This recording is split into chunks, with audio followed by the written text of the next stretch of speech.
3 months ago, my husband Jack died in an accident. And I was devastated, wishing I could die alongside him right then and there. For 100 days, I existed like a walking corpse, unable to find any reason to go on. Just as I had settled our parents and children and was preparing to end my life, I unexpectedly received a text message using Jack's identity. Hello, esteemed member Mr. Jack. You have spent 3 days at the hotel.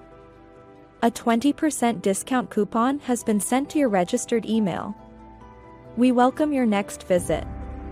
When I received this message, I was about to jump from the hotel building, seeking an end to everything. My husband Jack was already dead, lost in an accident while trying to save some foolish kids swimming in a river. His body wasn't even found. At first glance of the message, my thought was that someone was playing a cruel joke on me. Jack was the most honest man, since when was he a hotel member? Then I saw the sender was the official hotel number. Soon after came another message. Hello, esteemed member Mr. Jack. Your spending has reached the threshold for an upgrade. Your membership has been upgraded for free, and you will have the opportunity to upgrade your room type. I glanced at the towering building. Fine. I'll wait to die. I need to figure out what's going on here. Could someone be using Jack's name to misuse my credit card? Could Jack really still be alive? Coming down from the rooftop, I walked towards the elevator, its doors slowly closing in front of me. In that moment, I suddenly saw Jack's familiar face. He was about to lean down to kiss the woman in his arms. I rushed towards them like a mad person, but I couldn't squeeze into the elevator in time. I watched helplessly as the doors closed right before my eyes. The elevator numbers kept jumping, finally stopping at the 6th floor. I hurried down the emergency exit, and when I reached the 6th floor, the elevator was already empty. I stood there, trembling. It couldn't be true. It just couldn't. Jack couldn't possibly be here. Despite my disbelief, I couldn't let it go. I wandered the corridors of the 6th floor, hoping to find any trace of Jack. All the doors were closed tight. Not a sound to be heard. This was broad daylight. Who would be checking into rooms now? Was it really this lax here even during the day? Just as I was about to turn away, I heard a strange noise from a nearby room. That sound shouldn't be there during the day. I felt awkward but hesitantly took a few steps closer. Suddenly, a man's voice came from inside, asking, "What's wrong?" I was stunned. That voice, it was Jack's. My late husband. I crouched outside the door like a thief, trying to eavesdrop and understand what was happening inside. But no matter how long I waited, the man inside remained silent, and the room fell quiet. Summoning all my courage, I finally knocked on the door. After what seemed like an eternity, a young and beautiful woman opened it. Her skin was fair, her gaze askance as she looked at me and asked, "Who are you?" I stumbled over my words. I'm here looking for your boyfriend." She requested to see him. With a quick glance at me, she rushed into the room. Moments later, she screamed, "Call the cops." "She's a lunatic," she shouted. Before I could even get a glimpse, hotel staff came and ushered me out. As the door closed, I saw a hand reaching out from the bathroom. waving at the woman. There was a scar on that hand, a scar just like the one Jack had on his hand. I didn't have a room key. Wasn't a member of this hotel. They treated me like a crazy person and warned that if I came near again, they'd call the police. I couldn't give up. I bought some bread and water and waited outside the hotel. I refused to believe it. Even if they checked in, they'd have to leave eventually. After waiting for a day and a night, that woman finally came out. As I got up, I suddenly felt a blow to the back of my head, and everything went black. When I woke up again, I was already lying at home. My mother was sitting beside me, crying. When she saw me wake up, she tearfully said, "You mustn't give up, my child. Your daughter is still so young. Losing your father is already hard enough. If you were to leave too, what would become of her all alone in this world?" My mom's words nearly broke my resolve. Yes, my daughter was still so young. How could I give up like this? The two of us embraced and cried bitterly. I told my mother that I thought I saw Jack. Mom said, "How could that be? He fell into the river and hasn't been found." I said, "I really saw him. If the text message was just an accident, then someone hitting me unconscious was not. Who were those two people? Is Jack really still alive?" Jack used to work in a state-owned enterprise. His family background was ordinary. His abilities average. But he was exceptionally good-looking. And he was incredibly gentle with me. Because of this, I was deeply committed to him despite my parents' objections and insisted on marrying him. In the first few years of our marriage, he indeed treated me just as he had promised before we married. And he was equally kind after we had our child. I once thought I would continue to be this happy forever. In the 3 months since Jack's death, I've been living in a daze. And it was Jack's parents who took care of the funeral arrangements.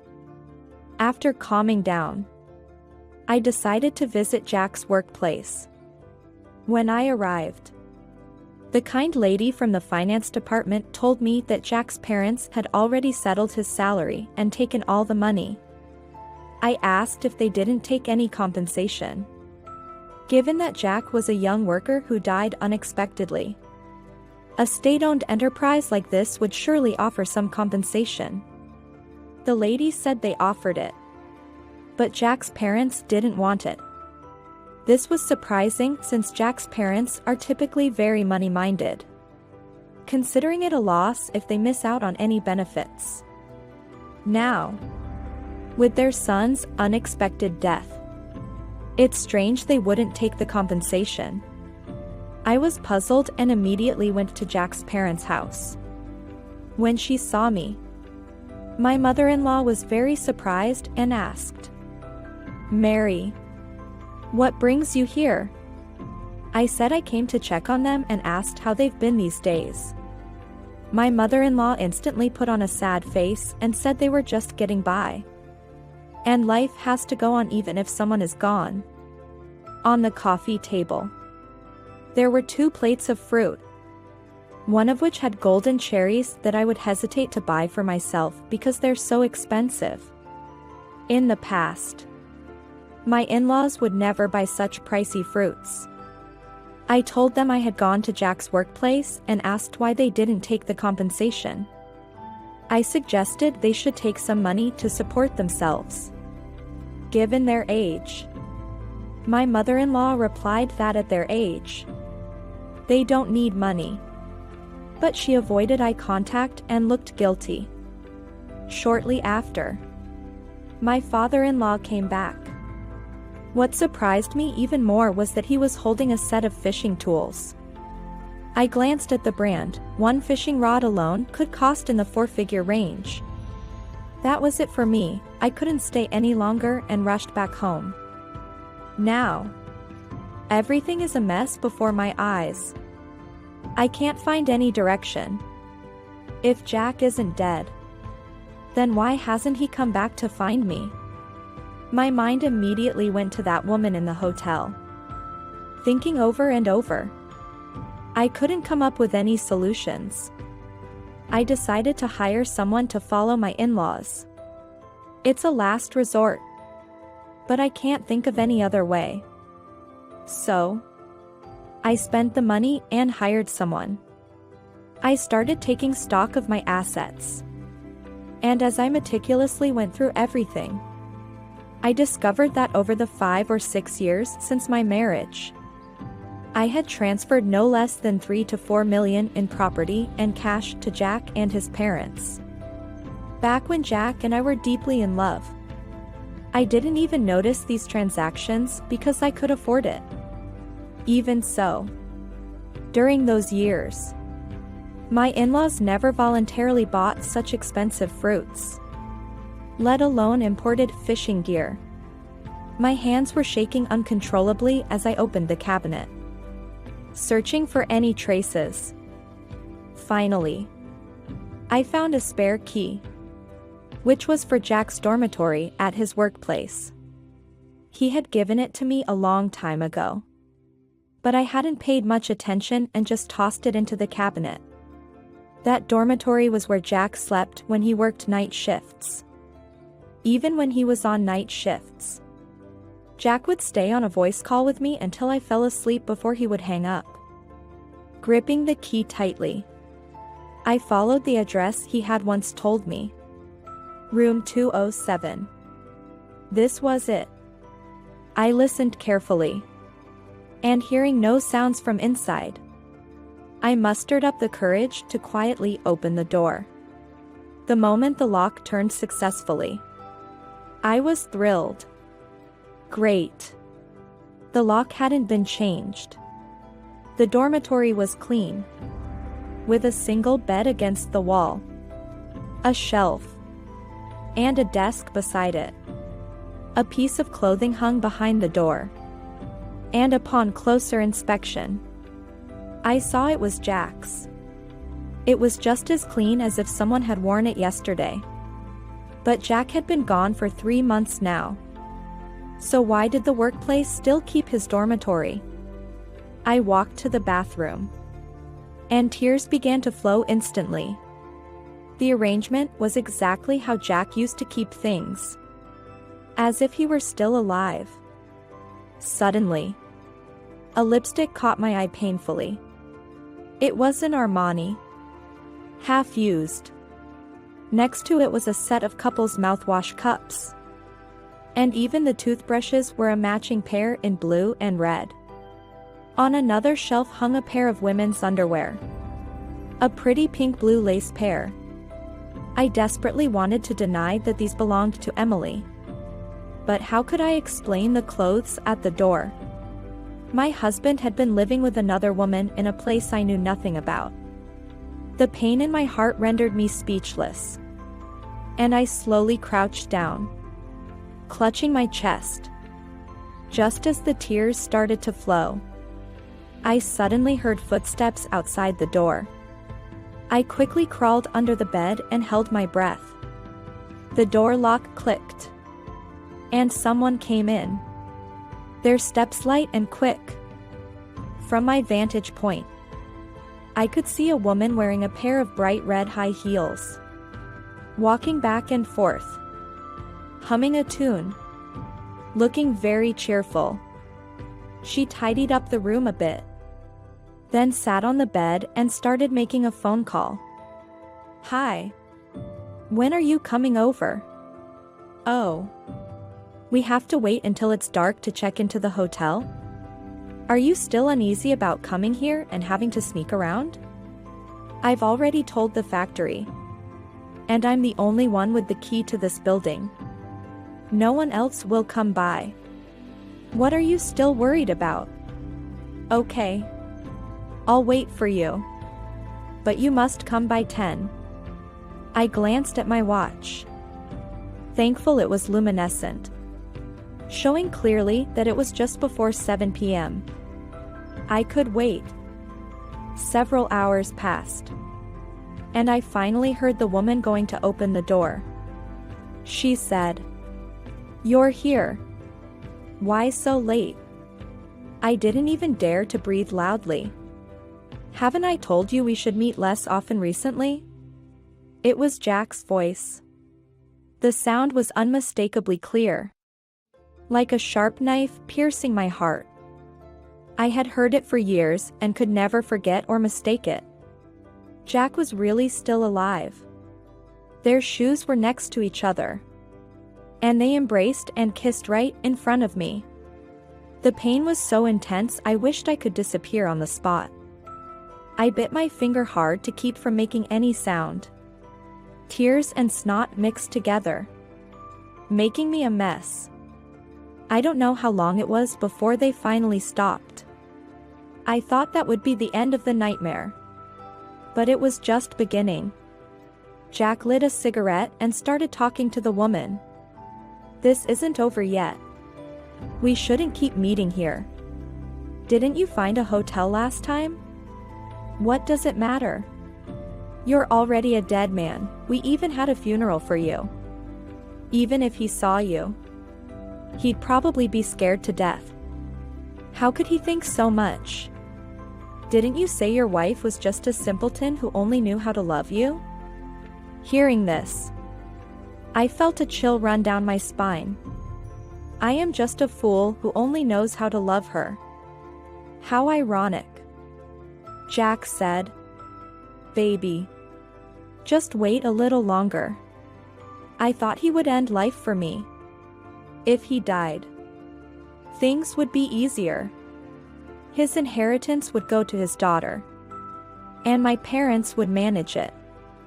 That way, I could get millions from my parents." I heard Jack and Emily kissing, and it made my skin crawl. Emily said, We agreed. Once he dies and we get the money, you won't keep that worthless daughter of yours." Wasn't Jack planning to jump off a building? When the time comes, he can make that little girl pretend to look for her mom, and she'll fall to her death too, ending it all. Jack agreed. "Baby, you're right." Hearing this, I was driven to madness with hatred. This man, the husband I loved with all my heart, was planning to kill his own daughter for money. They continued their affair for a while longer before finally leaving. I was hiding under the bed and only came out when everything was quiet. I don't know how I got back home. Loving him for so many years turned out to be a joke. Thinking carefully, the clues were there from the beginning. He had told me more than once that he wanted to go to the top of the Regent Hotel to see the view, to hold hands with me and count the stars. That's why I thought of jumping off that building, to take the unfulfilled dreams with me and find him. How ridiculous. How could I die? I couldn't let them suspect anything. I started pretending to pull myself together. Every day I took my daughter to kindergarten, then went to my in-laws' house to keep them company. From buying groceries, cooking, to cleaning, I did it all myself. Just like the good daughter-in-law I used to be. Jack's parents could never suspect that I already knew everything. After seeing me visit for 2 or 3 days in a row, his mother finally couldn't hold back and said, "Mary, are you all right?" I said it was all right. People always need to look forward. When she called me a mom, it made me feel sick. But I held it in. Jack's mom said, "It must be hard for you. It's tough to move on from such a deep love. Especially since you were college sweethearts. I understand. I asked. What do you mean by that? Are you hoping I won't move on? Jack's mom gave an awkward smile and quickly looked away. After a few busy days at Jack's house, I managed to get my hands on all sorts of documents that my in-laws had hidden in the cabinet. They didn't guard against me at all, maybe. In their eyes, I was just an idiot. The 2 houses under their name were bought with my money. And some of the jewelry was also purchased by me. I still have the receipts. I pocketed all of these and casually changed the password on the safe. If you say I was stupid, it's true. I didn't see the true nature of this family for so many years. But if you say they were stupid, that's also true. The safe's password was set by Jack. And I guessed it right away. Soon, I paid someone to follow my in-laws. And I got results. Sure enough, Jack wasn't dead. And his parents obviously knew. Every couple of days, they would meet up. Seeing the vibrant faces in those photos made my heart ache. Not only was he not dead, but he was also involved with the daughter of his company's leader. They had been together for years. They started their affair while I was pregnant. And they managed to keep it well hidden. The leader's daughter was named Emily. Considering her good family background and job, she shouldn't be lacking money. But that's just how spoiled she is. She got hooked on online loans during college and loves buying all kinds of luxury goods. Although her family is wealthy, they can't compare to those big business bosses. Over the years, Emily has been robbing Peter to pay Paul. She looks glamorous on the surface. But privately, she's been struggling to make ends meet for a long time. After Jack got together with her, they spent money like water and naturally accumulated a lot of debt. Where did all this money come from? Of course, it came from me, the love-struck fool. Jack and I are married. As long as I wholeheartedly love him, they can get all my property. They've planned this for a long time. When I saw these truths, tears couldn't stop flowing. Since this is the harsh reality, if I don't retaliate properly, how can I face myself? A few days later, I had a car accident. I deliberately arranged to be hospitalized for a month before narrowly escaping death. Before this, I had already sent my parents and daughter abroad. And Jack's parents couldn't reach them. Jack's parents came to see me, but I pretended not to recognize them. I lost my memory in the accident. Jack's mother exclaimed in surprise. "You're our daughter-in-law. Don't you remember?" I complained of a headache and couldn't recall anything from before. A daughter-in-law with amnesia is so easy to handle. All alone, they took me back with them.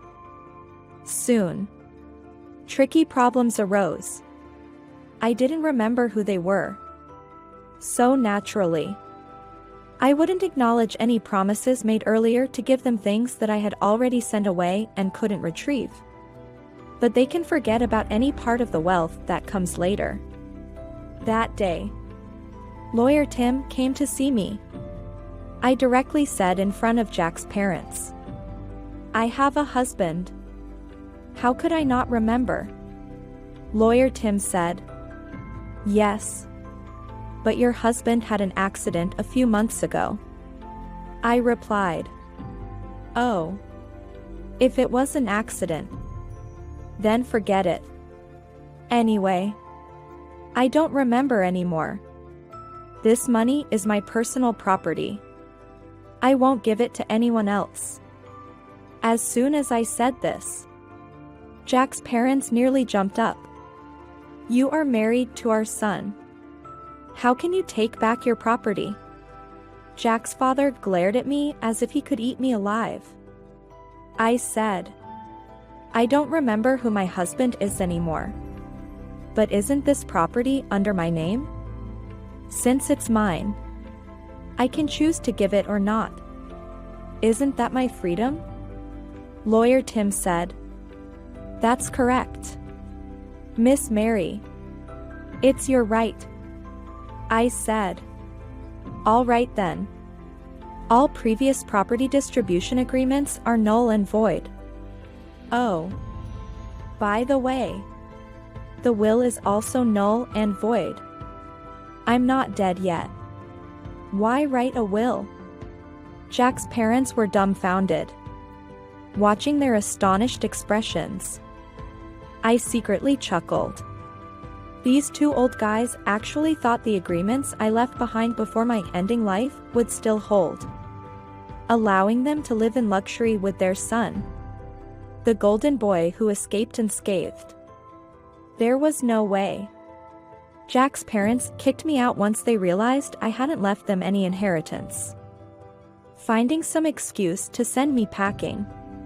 Good thing I didn't want to stay there anyway. Back at my own place, I checked the time. Jack should be showing up any moment now. 3 days later, a big bunch of roses appeared at my doorstep. 99 of them. That dog of a man just keeps regressing. When he was chasing me, he sent 199 roses. Now, he's cut it right in half. There was a card with the bouquet, saying, "For my beloved." I split the flowers between my neighbors and tossed the card in the trash. Over the next 3 days, roses kept coming to my house, pink, white, red. Honestly, I was starting to get restless. Jack sure knows how to woo women. Too well, in fact. Sending flowers won't work, I'm not biting. Jack finally showed up. After 3 days of sending roses. That afternoon, I was alone in the cafe enjoying afternoon tea. A man sat down across from me. I glanced over. Outwardly calm but internally shaken. It was Jack. My first time seeing him since his unexpected death. The close encounter in the dormitory back then. I only heard but didn't see. So it doesn't count as seeing him. He looked just like before. Just a lot whiter. And thinner. I said, "Sorry. This seat's taken. Find another one." I pretended not to know him. Jack scrutinized me carefully, as if confirming whether I had really lost my memory. I met his gaze without flinching. The car accident was real. And to make it seem real, I still have a big scar on my back. Even if Jack investigated, there wouldn't be a trace. Jack said, "I think I've seen you somewhere." I rolled my eyes and said, "Classic. This waiter's shady. Call the cops for me." Jack was thrown out. In our first encounter after his accident, I gave him a stern lesson. He wouldn't give up and found out where I lived directly. "Emily, do you really not remember me?" I said. "I don't know you. So just go away." Like that. Jack circled around me like a dog, licking for nearly half a month before I reluctantly agreed to add him as a friend. By this point, he was convinced that I had truly lost my memory. The old me loved him so much.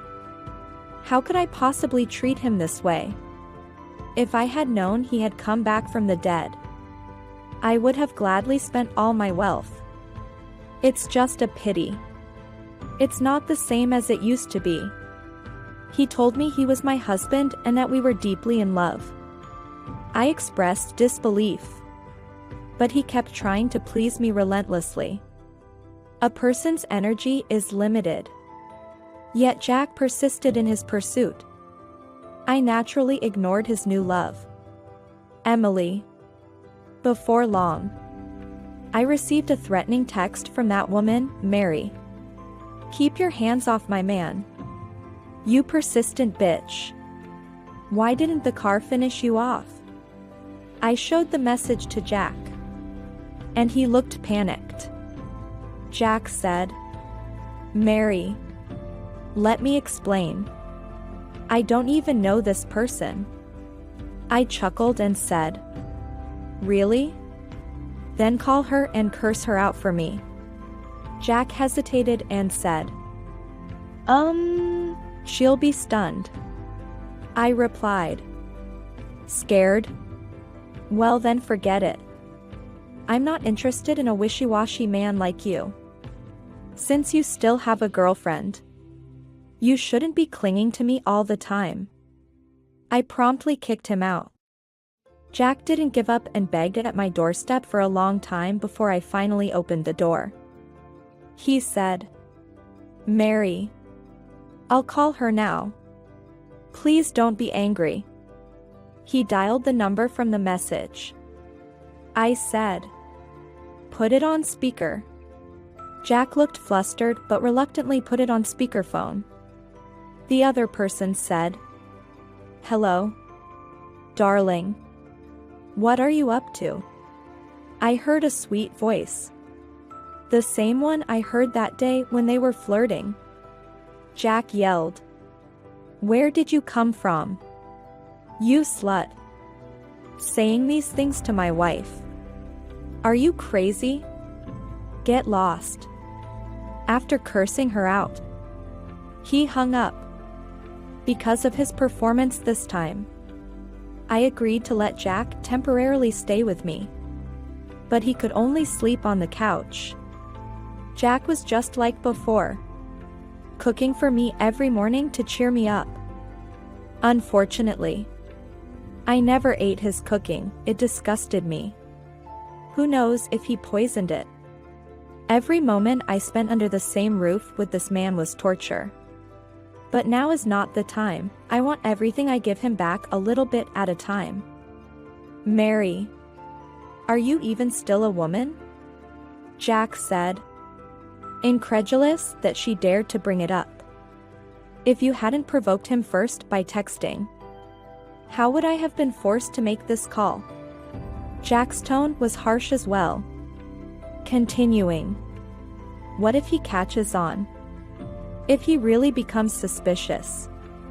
All that wealth won't have anything to do with us in the future. Are you going to give me that money?" I and Jack ended this conversation on bad terms. A few days later, I received a friend verification message from an unfamiliar new account with a popular internet celebrity avatar, looking quite affected. I guessed this was Emily. Now Jack lives with me, and he's too busy every day to meet Emily. She must be going crazy. I smiled and accepted the verification. Since she came to humiliate me, why should I be polite to her? I said to Jack, "I feel like having steak tonight. Let's have a candlelit dinner." Jack was overjoyed. It was the first hobby I'd shown in a long time. He hurried to buy groceries and busied himself in the kitchen. When the food was all set on the table, I took a few photos and posted them on my Moments with the caption, "A wonderful evening." Starting with a loving dinner. Thank you to the man who cooked for me. One of the photos was of Jack's back as he worked in the kitchen. As soon as I posted on Moments, Jack's phone started ringing non-stop.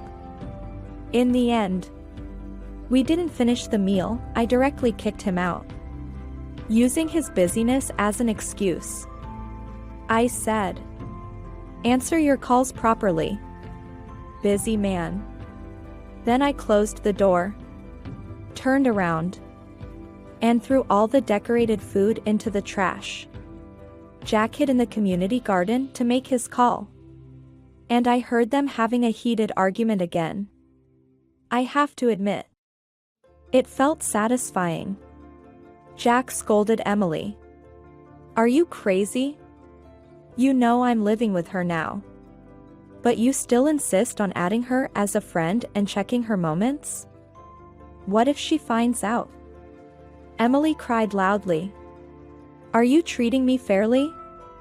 You've never even cooked for me." Jack replied. "Mary and I are husband and wife. What fairness are you talking about? Stop crying, it's annoying to hear. Look. They were so sweet before. But now they're at each other's throats." Jack came back. But I didn't open the door for him, letting him freeze outside all night. People are really strange creatures. The worse you treat them, the more they cling to you like a dog. I call this being shameless. Jack is clearly an expert in shamelessness. I couldn't help asking him, "Do you really love me like this?" He said, "You are in my heart." I said, "You said there was an accident. Why didn't you come home to me after the accident?" He said, "I was also seriously injured. Wasn't I afraid you'd worry?" After that, I immediately came back. Liar. I sneered. I overheard Jack talking to his parents. Jack's mother was eager, saying, "Jack, you better hurry up. Mary has come to us crying. If this continues, she might leave before you get the yoga money. Didn't you say being with her would help you secure a good job through her father?" Jack said, "I know. I'll wait a bit longer. Once Mary trusts me more, I'll definitely take back all the assets under her name." Take back. Hilarious. When did they become hers? I started not going home, going out to have fun every day after work. This side of me caught Jack off guard. When he found me in a bar booth, I was sitting with two young, tall, handsome guys. One of them even had his arm around my waist. It was intentional. Jack said, "Mary, you come to a place like this instead of going home?" He was trembling with anger. He probably never expected that I would openly embrace another man in front of him. I laughed and said, "Why not? Just having fun. Don't stick around here. Go home and sleep." Jack roared, "Mary, why are you yelling? You say you're my wife. But I don't remember you. Who knows if you're lying to me? And don't take me for a fool." I took a sip of my drink and told him word by word who Emily is. I don't need to explain to you, right? When he heard that name, Jack was stunned. I couldn't be bothered with him. Continued drinking, dancing, having a great time. I've always had a good tolerance for alcohol, and returned home somewhat tipsy. Jack was still sitting on the couch. I pretended not to see him, turned and went into the room. Jack rushed over and knelt in front of me. He said, "Mary, I've made things clear with that woman. He's been pestering me all along, and I didn't have the heart to hurt him. So I kept refusing him. I didn't expect it would upset you like this. I'm sorry. I've told him clearly now that I have a wife. And you're the only one I love." Jack was tearful. And if I hadn't known his true colors, I might have been fooled. I recorded his words and asked, "Can I send this to Emily?" His face changed color. My money.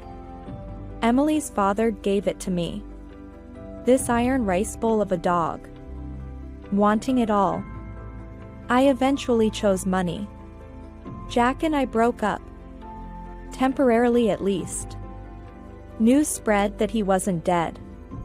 And everyone from our circle of friends and colleagues came to congratulate me. Jack seemed to have forgotten about his affair and his attempt to harm me and my daughter for money. I continued to play the role of a good wife, asking about my daughter more than once. Unfortunately, I had amnesia and couldn't remember I even had a daughter.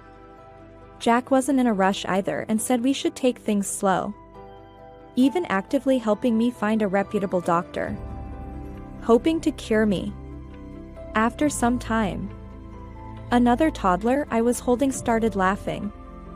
After breaking up, Jack couldn't handle the blow and began to spiral downward. In less than half a month, he was drowning in debt again, including the money he borrowed before. Now the creditors were coming for him. What these two didn't know was that I had already privately bought out those debts from the creditors. Now I was the creditor to these two, while I applied pressure on them. Late at night, I would often wake up in pain, with this scumbag around me every day. It felt like living in hell. The more I indulged myself, the more she acted virtuously. She earnestly said to me more than once, "It's okay if you fool around outside, as long as you still have this home in your heart." But home was long gone. For me, it was a messy battlefield heading straight to hell. At one party, I met my high school classmate again. His name was James. He used to live in another city but had returned due to work. That party was the most relaxing night I had had in months. Later, I had dinner with James a few more times. I found out and flew into a rage. But she didn't dare truly confront me. He said, "Mary, I know I was wrong before. Just give me one more chance. Let's not go on like this. I'm afraid I can't take it anymore." I replied sharply, "What about you? Can you have affairs while married? And I can't?" He grabbed me, trying to kiss me forcefully, but I slapped him hard. Jack was stunned. I continued, "Jack, listen carefully. I don't remember ever loving you or marrying you. The marriage certificate is real. I won't deny that. But I have no feelings for you now, especially after your betrayal. Why shouldn't I hit you? Besides, since there are no feelings left, I have no interest in breaking you and Emily apart.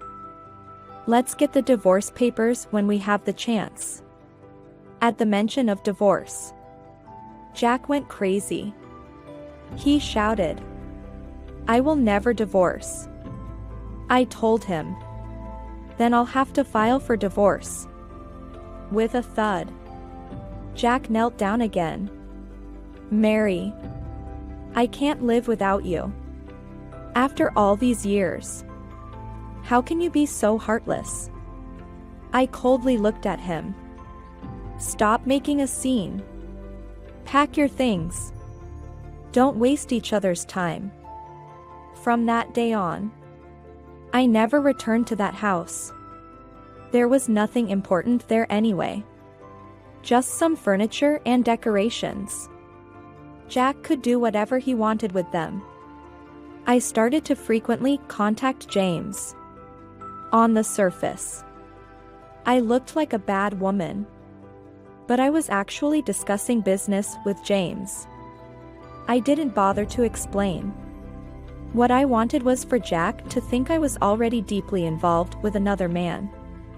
Jack found me again, just after I had dinner with James, and he escorted me back to the hotel where I had been staying these days. Spending money that I had never wanted to spend before. Soon, I received the video Jack sent. In the video, Emily was covered in blood, her eyes swollen. She was kneeling on the ground, crying incessantly. I could faintly hear her saying, "Sorry, Mary." Jack sent me a voice message saying, "Are you satisfied now?" I didn't reply. Meanwhile, my informant investigating on the other end sent me new information. No wonder Emily agreed so easily. Jack had beaten her because he was deep in debt and desperate. He had borrowed money from his parents to cover some of his debts, which finally made Emily nod in agreement. What a situation! There were other debts waiting for Jack to settle, but there was no way he could use my money for it. The trap was closing in. The night before, I brought a bottle of red wine home, poured 2 glasses, and bought some food. When Jack returned and saw the table set with a lavish spread, his eyes lit up.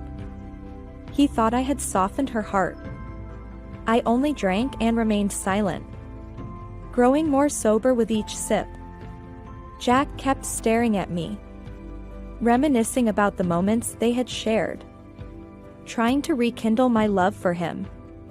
Finally, I asked him straightforwardly, "Since we're married, give me an honest answer. From dating to marriage to now, have you ever truly cheated on me?" This was her final chance. If Jack admitted it, she wouldn't press for repayment, and they could peacefully divorce and go their separate ways. I looked into Jack's eyes and said each word carefully. "As a husband, have you ever betrayed me in ways other than infidelity? Like trying to harm me and our child just for my pre-marriage property?" Jack's eyes twitched for a moment, and he firmly said, "No." I finished my drink in one go, quietly thinking to myself. I told Jack that if he wanted to go back to the past, he would have to return everything I had given him before. Otherwise, we would divorce directly. I was resolute, even having already prepared the divorce papers, which I spread out in front of him. I looked at Jack's expression with satisfaction. If we divorced directly, Jack would get nothing except for the several million I had given him before. He would be left with nothing. And the worst part was, his debts outside were far more than this amount. On one side was the indictment. On the other, the transfer contract. I didn't give Jack much time, directly instructing her agent to demand payment. Under pressure from both sides, Jack soon couldn't hold out. He chose to play a long game, first returning what I had given her before, proving his sincerity, and ultimately persuading her to pay off his debts for him. I have to admit, it was quite a beautiful plan. Jack brought the property deed over, saying, "I sincerely want to make things right with you." I agreed. And after both parties signed and completed the transfer procedures, the house, previously under Jack's parents' name, returned to her possession. While she couldn't retrieve the cash, at least she had this. Once everything was settled, I disappeared from Jack's world that very day, just as he had once faked his death and vanished. I hid in a hotel room, quietly enjoying the rare tranquility. James came to see me, telling me that Jack was going crazy trying to find me. I chuckled, saying, "Who wouldn't go crazy? He owes a ton, waiting for me to pay it off." James remarked that I had changed a lot. I replied, "People change. Especially when faced with such things. You would too." James looked at me earnestly. But I wasn't naive. It was obvious he had feelings for me. However, I didn't want to get involved in relationships anymore. I found it hard to trust any man again. I didn't respond to his gaze. About half a month later, I appeared in front of Jack again. In just 2 weeks, he had become like any beggar on the street. He lost the house, and his whole family ended up on the streets. He lost his job, had no income, and had to endure each day under the pressure of debt collectors. I texted Jack, asking him to meet me on the rooftop of a hotel. When Jack arrived, he looked dirty and unkempt, hardly resembling the clean and refined man he once was. He looked at me with a mixture of hatred and fear. I handed him the divorce agreement. Oh. And 2 bodyguards were with me. I was too scared to be alone with Jack. Jack shouted, "You deceived me. You deceived me so badly." He was out of breath, looking deeply aggrieved. I stared at him coldly and said, "Isn't this normal? Because you also deceived me. Faking your death. Wasn't that fun? Did you not regret not resolving my precious daughter?" I successfully saw the shocked expression on Jack's face. Currently, Jack's biggest mistake seems to be his affair. His so-called plot to deceive me into ending life out of loyalty. And the conspiracy that led to our daughter's accidental death haven't yet come to fruition. I smiled and frankly told him, "I am your creditor. Now you have 2 choices: either sign the divorce papers and I'll forgive your debts, or wait for me to sue for divorce. I have time to spare. But you may not." Jack looked like he wanted to swallow me whole, but I met his eyes with immense satisfaction. He asked why he should trust me, and I replied, "You don't have to. The choice is yours." In the end, Jack signed. He was always this type, a cowardly, ruthless, short-sighted, and heartless person. Why was I so blind to fall for him? With the divorce agreement in hand, under the protection of bodyguards, I took Jack to obtain the divorce certificate. Did he get away debt-free as he hoped? In his dreams. Of course. I am a woman of my word. I did forgive a significant portion. But what's due must be paid. His parents, afraid their only son would end up in debtor's prison, sold their ancestral home and emptied their savings. Now, the 3 of them are cleaner in their pockets than their faces. After carefully checking the details of his debts, I found out that Jack still owed me $80,000 in the end. Well, considering we were once husband and wife, I decided to show some kindness. With the divorce certificate in hand, I left. Jack called out to me from behind, "Mary, can I see our daughter?" He doesn't deserve to see our daughter. Without even looking back, I walked away. Later, I sporadically heard news about Jack from friends. He still couldn't shake off his old habits. In just a couple of years, he had racked up debts again and couldn't find stable work. Living day to day. Jack's parents had given up on him completely. When they were preparing to retire to the countryside, Jack forced them to give him money, leading to a fierce conflict between them. Jack's mother died by his hand in a heated argument. and Jack ended up in prison. That's a story for another time. As for me now, I just want to cut ties with all of this as quickly as possible. I sold my property in China and left this place that had caused me so much heartache. I'm going to reunite with my parents and daughter overseas. Perhaps only time can heal everything. During my years abroad, I got married and divorced, with a daughter by my side.